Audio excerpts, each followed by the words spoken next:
Your local blue coal dealer presents The Shadow.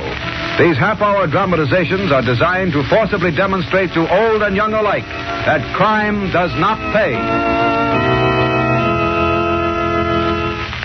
Before we start the first act of today's Shadow story, attention homeowners. If you want better heat with less furnace attention, here's what you do. Get in touch with your nearest blue coal dealer.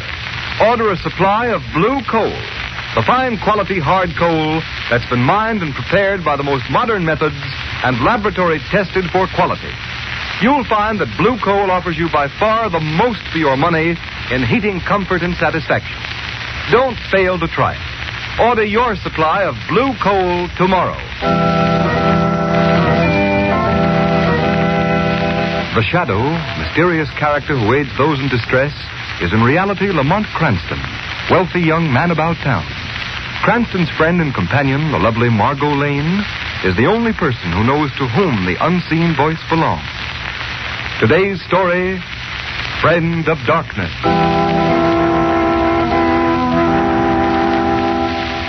It is not enough that you, ladies and gentlemen, give the blind her sympathy. They hardly need that, and most would rather not have it. They would rather win an appreciation of their attainments and talents.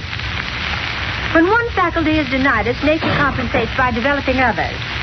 To illustrate that point, I've invited here to my home a young man who has been blind from birth. I take pleasure now in presenting to you Mr. Peter Blair. And, yes, I want you to meet Peter's best friend, his guide and companion. Ladies and gentlemen, meet Rex. Peter is going to demonstrate how generously nature has compensated him for the loss of his sight. You'll need a couple of volunteers to help with this. Lamont Cranston, will you be a courageous soul and come up here in front of all these nice people? All right, Margot. I hope I'm not going to be sawed in half or anything like that. No, Lamont, it's usually a woman that's sawed in half. Right. Now, we need one more volunteer. Commissioner Weston, I know you're not afraid of a crowd. Would you be so kind? Gladly, Miss Lane, gladly. That's fine. Now that we have our volunteers, I turn the platform over to you, Peter. Thank you, Miss Lane. Ladies and gentlemen, I first want to express my deep appreciation to Miss Lane and all you ladies and gentlemen who are launching this campaign for the economic and industrial advancement of the blind. As Miss Lane has told you, nature generously compensates for the loss of the sight faculty. In my case, I've been endowed with a rare sense of touch. And I'll show you now to what extent that faculty has been developed. I hold in my hand a piece of steel 3 inches thick. Commissioner Weston, would you hold this piece of steel against your chest? Yes, of course. Thank you. And now, Mr. Cranston, will you take the commissioner's hand and hold your middle finger on his pulse? Certainly. Come, Weston, come. There we are. I suppose that's the first time you two men have been asked to hold hands. Now, ladies and gentlemen, I'm going to place my fingers on the piece of steel that's against Commissioner Weston's chest. I'll count the beat of the commissioner's heart through this steel. And Mr. Cranston will verify my count by the pulse beat. And we'll start on a signal from Miss Lane. All right, now, Miss Lane, whenever you say. All right, when I say go. Go. 1, 2, 3, 4, 5, 6, 7, 8, 9, 10. Stop. The commissioner's heart beat 10 times. We stopped on the 11th beat, Mr. Cranston? Correct. 10 beats called exactly on the beat.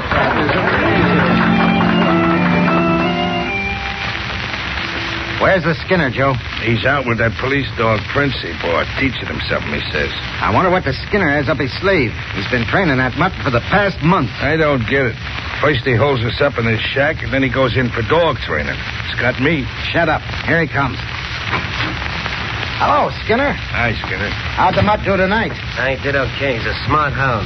I had to slap him around a bit, but he gets the idea after a while.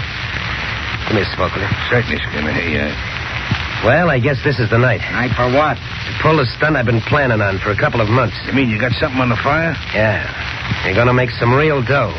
No penny ante stuff this time. Gee, I thought we was going to spend our lives just training that mutt. That hound is going to be more important a stunt I've got in mind than either of you guys. What's on the slate? You'll find out. There's a clipping I cut out of a paper about a month ago. What is it? A popular and beautiful Margot Lane launches Society for the Economic and Industrial Advancement of the Blind. Oh, that's very interesting. You ain't going into society, are you? Shut up, dope. There's a lot of stuff here about this Margot Lane, but here's what interests me. Among the demonstrations that amazed the guests was the feat performed by Peter Blair. Blind from birth, Blair registered the heartbeat of a guest through a thick piece of steel. This he did by placing the steel over the heart of one of the guests with his own fingers on the outer side. So what? So we can use that guy. Anybody that can feel a heartbeat through a piece of steel could feel the tumblers fall in the safe. That's swell, but how you going to get the guy? Kidnap him? Next. That carries a death sentence in this state. Yeah. If you take a guy by physical force, it does. But it wouldn't be kidnapping if the guy walked in here without us laying a hand on him, would it? You think the guy's nuts enough to do that? I'm going to make him do it. How? Prince here will do it for us. This guy Blair is led around by a big police dog, just like Prince here. Rex is his name. Takes his dog to the park for exercise every night. We're going to watch for him tonight. When he lets his dog off the leash, we grab him and leave Prince in his place. To lead Blair here? Right. This shack is between the park and Blair's home. Hey, that sounds all right, but wait a minute. What'll Prince do when we beat it? Prince won't move from where I put him till he hears the name Rex. And he'll go to whoever says it. Oh. That's what you've been teaching him, Nance, about names, huh? That and about everything Blair's dog does. Boy, that's thinking him up, believe me. Well, when do we go? Right now. I'll drive out to the park and wait for Blair. Come on, Prince. You're one of the gang now.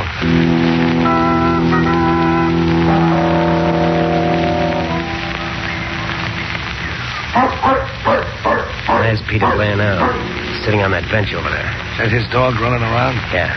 Joe let Prince out of the car. Right. This is where we make the switch. Okay. Come on, Prince. Come on. Now, as soon as we get Rex over here to the car, we'll trade dogs. Prince, speak. Speak. Hey, look. The other mutt stopped dead in his tracks. And now he's answering back. Here he comes. All right, Prince. All right, boy, do your stuff. Ready to grab Blair's dog, you guys? I'm all set. He won't get away. Hello, Rex. Nice, Rexy. Come here, boy. Oh, that's a good fella. All right, fellas, grab and muzzle him. Got him, Skinner. In the car with a big snappy. Shut up. You'll find your boss in a little while. Okay, Skinner, we're all set. Dog's in the car. Right. Now lie down on the grass, Prince. That's it. Now stay put till Blair calls for Rex. No, boy. Down. That Prince ain't moving a muscle. Boy, you sure got him trained. Red, time to go home. Come on, Red. Look at Prince. You heard him call. Red, over it. Say, look at Prince jump all over Blair. Like he knew him all his life. He'll never know it ain't Rex. Will you look at that? Prince is leading the guy right out of the park. Right out of the park and right into our hands.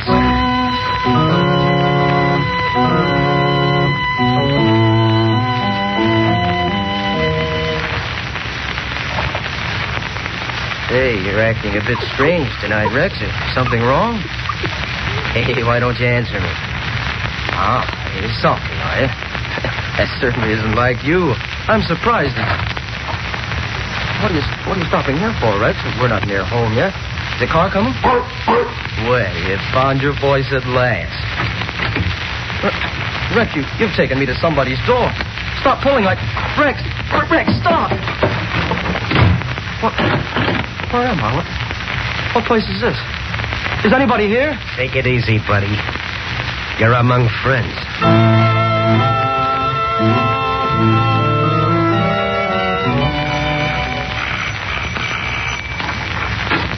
Margot, you're all excited. Something wrong? Oh, yes, Lamont.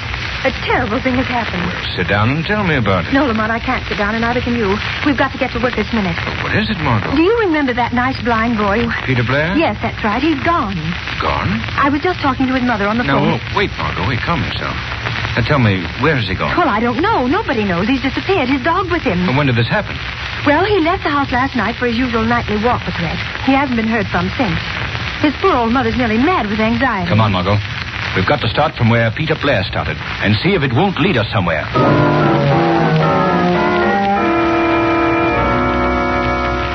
Now, take it easy, Blair. Nobody's going to hurt you. Oh, I don't care what you do with me. What have you done with my dog, Rex? He's okay for the time being. One of the boys are feeding him down in the cellar. Now, let's you and me get down to business. Oh, we'll get it over with. I have no money, if that's what you're after. No, but you can get plenty for us. At least you can help us get it. Help you? What do you mean? Here's the dope. We've got a line on how to get into the State Street Bank. There's plenty of dough in that big vault. All you've got to do is plant them educated fingers of yours against the vault door and tell us when the tumblers fall. You mean you want me to help you rob a bank? That's just what we want, and that's just what you're going to do. Oh, you must be mad to think I'd do anything like that. Look here, Blair. I tried to be nice to you. I guess it ain't the right treatment. I got another medicine. A pretty bitter dose. What do you mean? You want to keep your dog, don't you? Rex, well, of course. I'd be lost without him. He's my eyes. He sees for And me. you're going to the bank with us tonight or else. Oh, you wouldn't. You wouldn't hurt Rex. That'd be as bad as killing a person, a helpless human. You're going to do what we say or not? Oh, I couldn't. I'd be a criminal. I couldn't do it. Okay.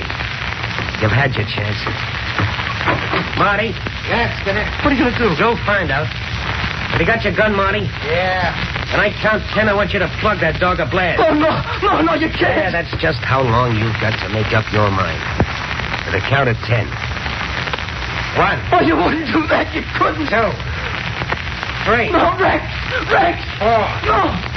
5. Please, for God's sake. 6. 7. 8. Wait. All right. I'll do it.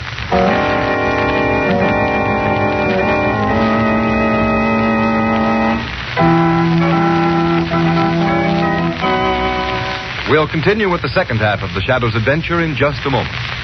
You know, householders, it's pretty hard to beat the satisfaction of having a perfectly heated home. And it's great to know that the fuel you're using is 100% safe, always dependable, and that it keeps furnace attention down to an absolute minimum. Now, that's exactly the kind of all-around heating comfort and satisfaction Blue Coal provides for thousands of American families every year. And if you haven't yet tried this superior quality fuel, don't put off a real treat. I can tell you that Blue Coal is America's finest hard coal, finest because it's mined from Pennsylvania's richest deposit. And then it's sized, screened, and prepared by the nation's largest hard coal producer, the Glen Alden Company. I can tell you, too, that each carload of Blue Coal undergoes a thorough laboratory test to ensure its quality before it leaves the yard. But if you'll just try Blue Coal and ask for it by name when you order your next fuel supply, then your heating problems will be over. For you'll find that Blue Coal requires less furnace attention, and your family will appreciate Blue Coal's steadier, more dependable heat. Just see if I'm not right. Call your nearest Blue Coal dealer tomorrow. His name is listed in the Where to Buy It section of your classified phone directory under the words Blue Coal.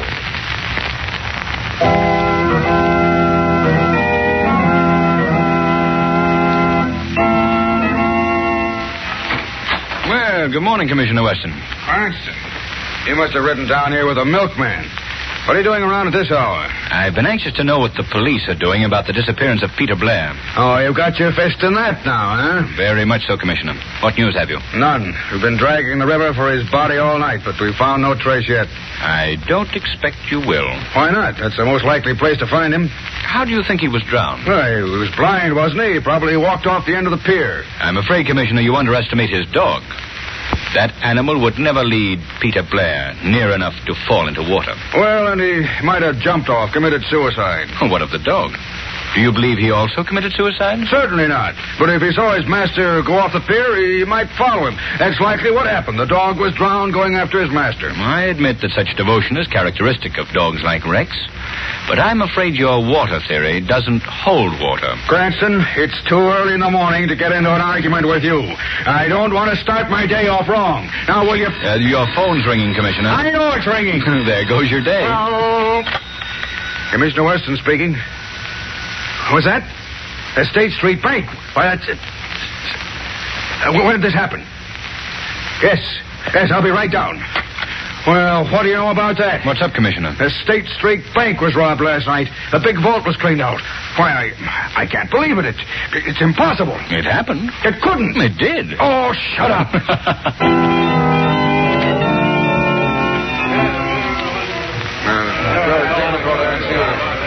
Well, this vault was opened by a cracksman. He's the best one that ever lived.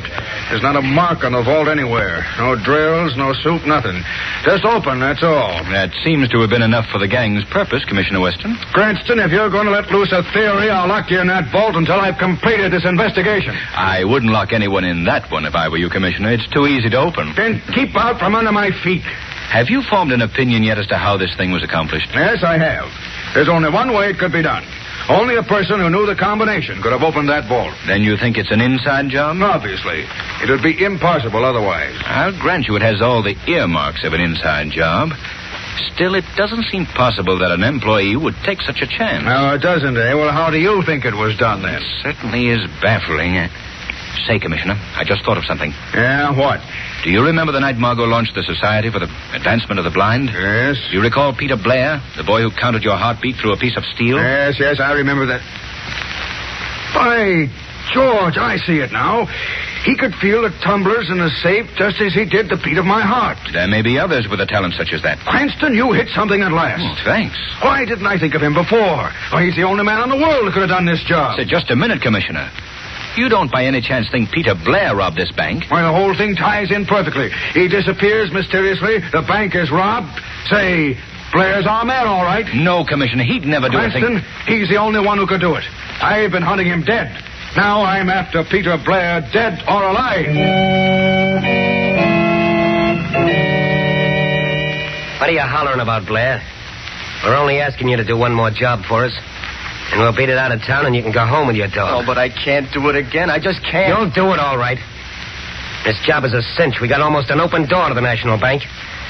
All right, men, here's the setup. Now, the watchman has coffee delivered from a lunch wagon every night at about 12 o'clock. He takes it from a kid at the side door.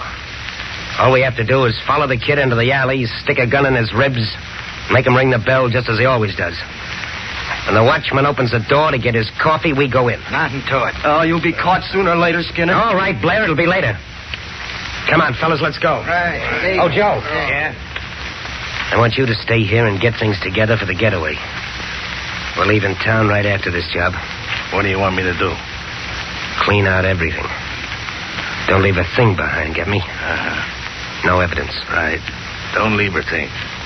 Yeah. How about Blair? We'll handle him on the way back. Right. All right, you guys, into the car. Marty, take care of Blair. Come on, get going, you. What's the matter, Mutt? You crying for your boss? Well, you won't miss him long. Skinner said clean up everything. That means you too. And you too, Prince. Your number's up. I guess I might as well get it over with. Shut up. Hey, Rex, get back there. Get back. Holy mackerel, right through the window. Hey, Rex, get down there. Get down. Crazy mutts.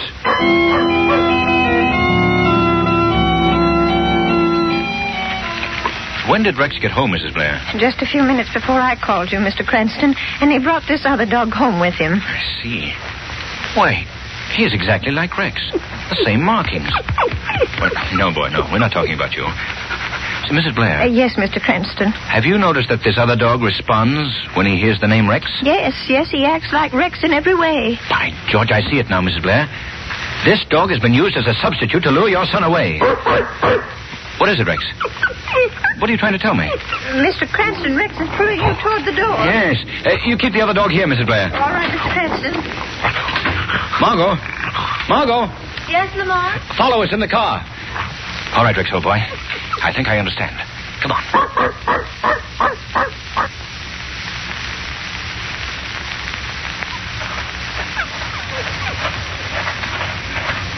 Easy, Rex. Easy. I wonder why you've led us into this lonely neighborhood. Oh, up this hill is it, boy, huh? Margot, stop the car. I think he's trying to call your attention to that shack up there, Lamont. Yes, Margot. Evidently, that's where Peter Blair is or was. Turn off the headlamps, Margot. Wait here. The Shadow's going to see what or who is in that shack. Be careful, Lamont. I will, Margot. Come along, Rex. Come on, boy. Come on.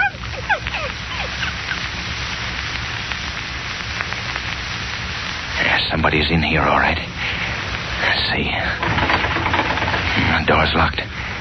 Speak, Rex. That's a boy. Yeah, somebody's coming. Well, so you come back, huh, Mutt?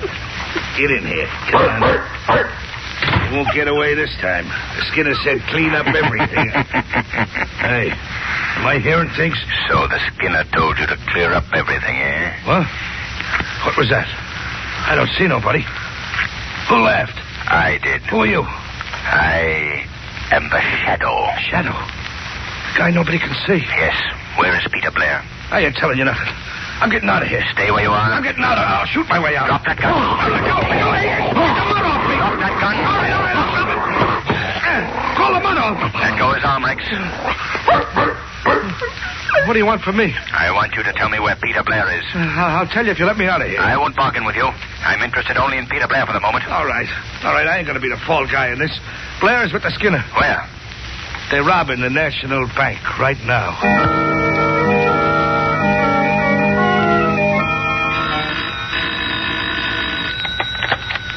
Hello, Commissioner Weston speaking. Commissioner, this is the Shadow. I've got to talk fast, so listen carefully.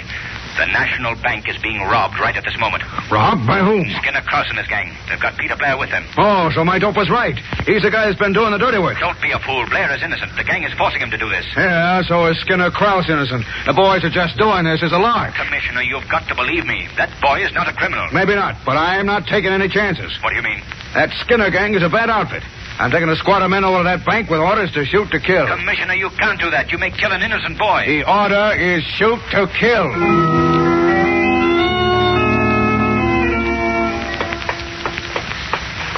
Margot, we've got to get to the National Bank before Weston. What happened, Lamont? Peter Blair may be killed by the police. Hurry, Margot. Drive as fast as you can.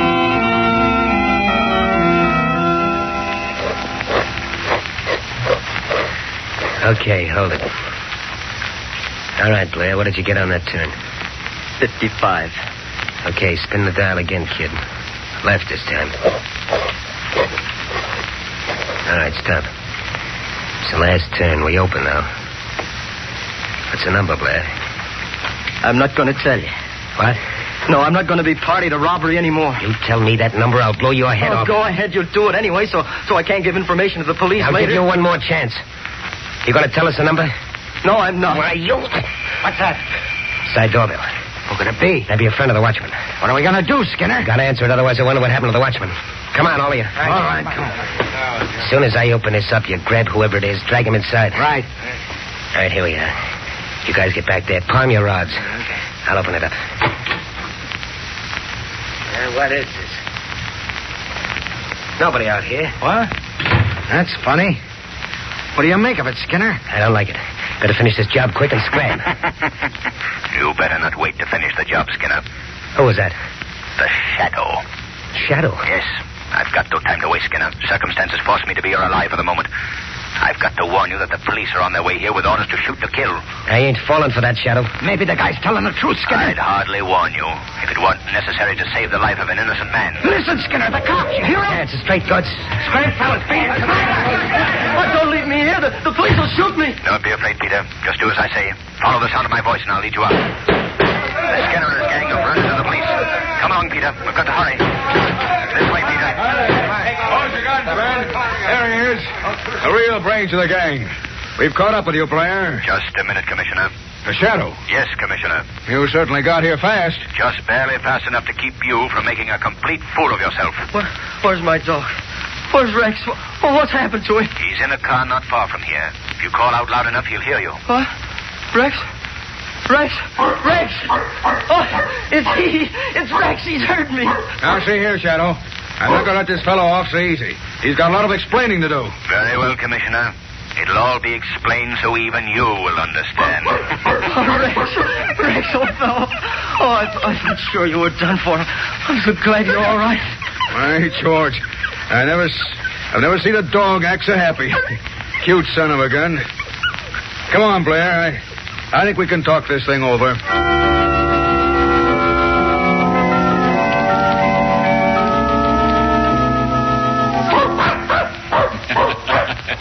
Well, you've got two fine animals now, Peter. You going to keep them both? No, Mr. Cranston. I'm going to give Prince to a sightless friend. You'll be a great companion for him. No doubt about it. Look at Rex and Prince gobble that ice cream. I don't know how to thank you, Mr. Cranston, and you too, Miss Lane, for everything you've done for us. Oh, don't mention it, Peter. I wish it were possible to thank our invisible friend, the Shadow, too. I'm sure he feels your gratitude, Peter. I'll wager that none of his exploits brought him more satisfaction than the apprehension of the Skinner and his gang. Men do terrible things, but the man is particularly depraved who would rob the sightless of a great and devoted friend, his dog.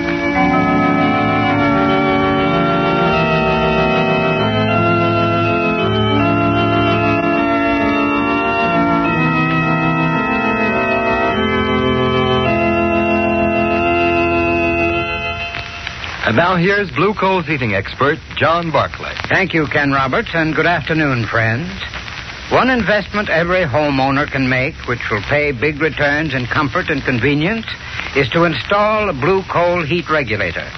I've heard some people say what time and trouble savers their oil and gas burners are. But those people forget that their oil and gas burners are dependent upon thermostat control for their heating performance and for maintaining an even degree of temperature. By simply installing a Blue Coal heat regulator for your coal furnace, you too can control room temperatures and enjoy exactly the same kind of heating comfort that the most expensive oil or gas burner could give you.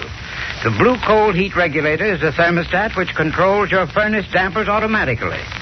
All you need do is set the thermostat control at the exact temperature you wish. Your heat regulator will maintain that temperature day and night. What's more, it will stop your house from becoming overheated in warmer weather and save you from wasting coal. Get in touch with your nearest Blue Coal dealer. He'll be glad to show you how a Blue Coal heat regulator can pay for itself in the time, trouble, and amount of coal it saves you. I thank you.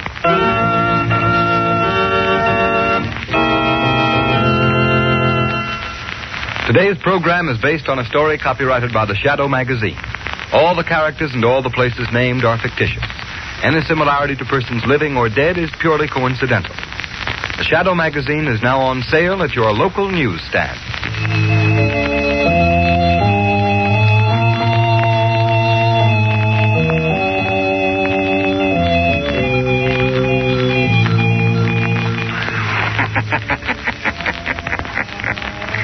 The weed of crime bears bitter fruit.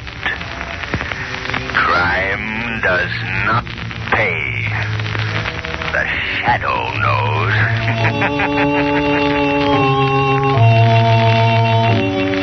Next week, same time, same station, Blue Coal, America's finest anthracite, will again present another thrilling adventure of the Shadow. Be sure to listen, and be sure to burn Blue Coal, the solid fuel for solid comfort.